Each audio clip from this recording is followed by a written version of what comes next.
Hello friends, Swami Hriman here, and once again it's time to ask a yogi.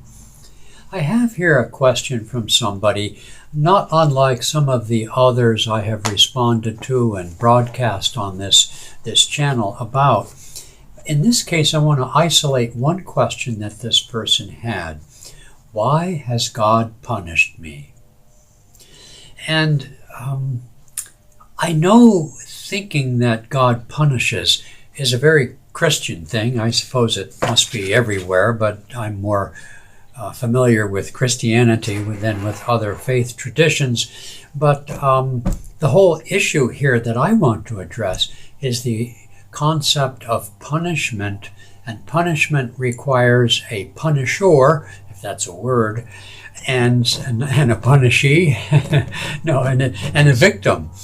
And of course, victim consciousness is something talked about in many circles these days, and it's just such a trap to think that I am being punished.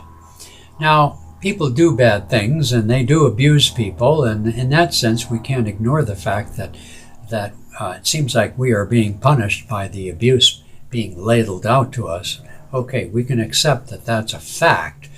But from the standpoint of the ever-perfect soul, we have to ask ourselves, what can I do about this punishment?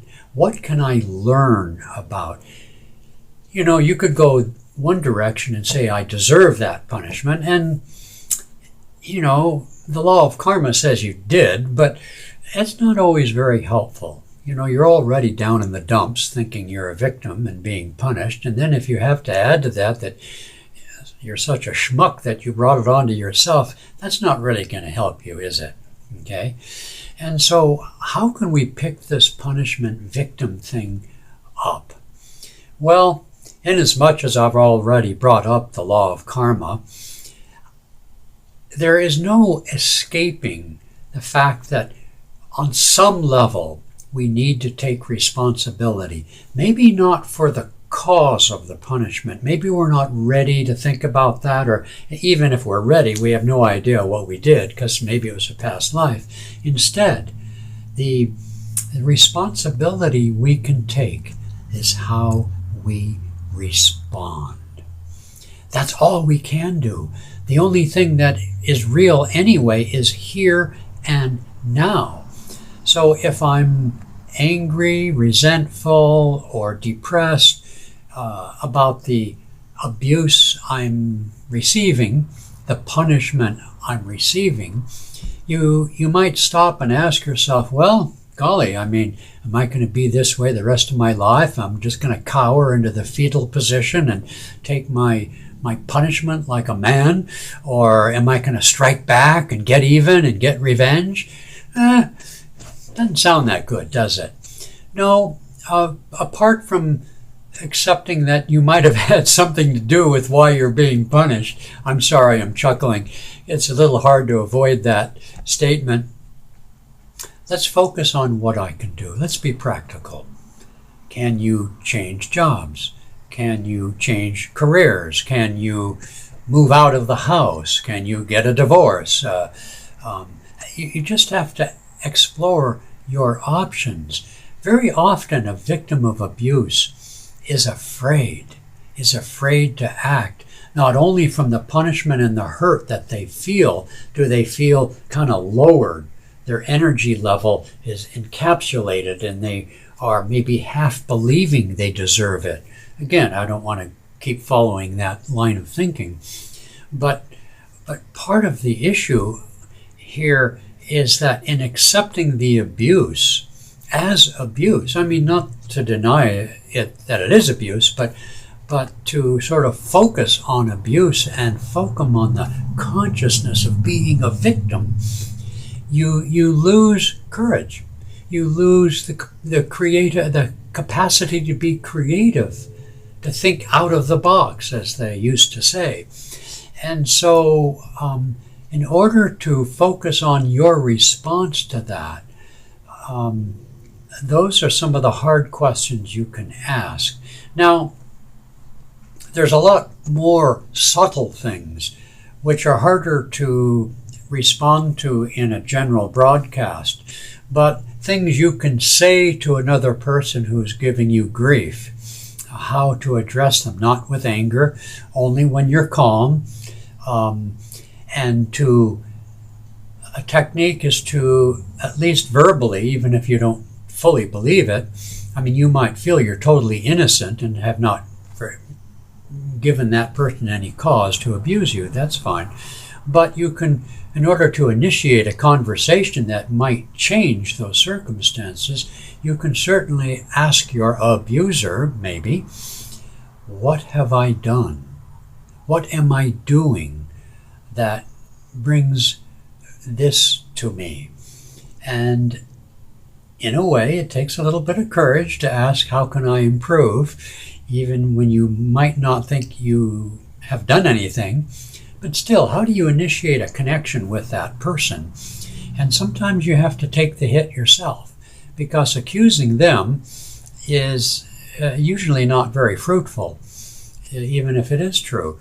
And, you could say, you can also say, you can also, in addition to saying, what have I done to generate this response, you can talk about how it feels to you that certain things are said or done. Now, again, I'm reaching here because I don't have a specific circumstance to offer, but it is at least first line of defense before thinking of getting a divorce or moving out or changing jobs, to see if there's any way you can make an interaction with, if there's one person involved here, to see how it might change. Another technique that's come to mind when it's more one-on-one is simply not to react to the abuse. Now here I'm assuming no one's being physically abusive. It might be verbal or a little bit of critique. But somebody who wants to engage, like a narcissist or whatever, they need you to react in that way in order for the game to be played. It takes two to tango.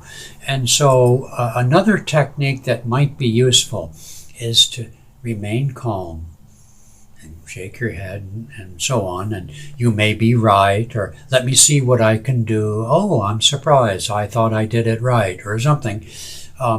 Not react. Not play the role of the victim, either through your body language or through your words or through sulking or moodiness and cowardice and so forth. Sometimes if you simply remain even-minded, even cheerful when you're being critiqued,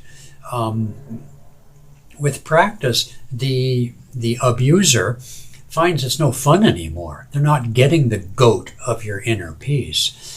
And so what happens is when you create that space, they stop, the other person it's not fun anymore. And so they just sort of, you can see a shift, and a certain amount of respect and so forth can happen.